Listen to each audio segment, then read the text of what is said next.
गज़ल अकबर इलाहाबादी। आवाज़ व पेशकश राहिल फारूक।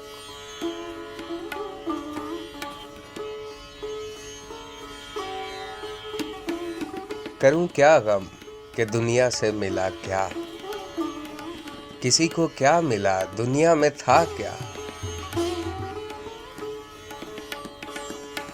ये दोनों मसले हैं सख्त मुश्किल, न पूछो तुम कि मैं क्या और खुदा क्या। रहा मरने की तैयारी में मसरूफ, मेरा काम और इस दुनिया में था क्या। वही सदमा रहा फुरकत का दिल पर, बहुत रोए मगर इससे हुआ क्या।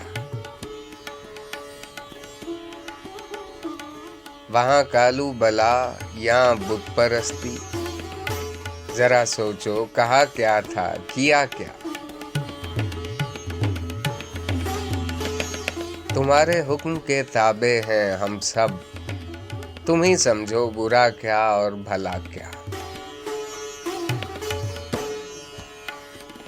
इलाही अकबर बेकस की हो खैर, ये चर्चे हो रहे हैं जा वजह क्या।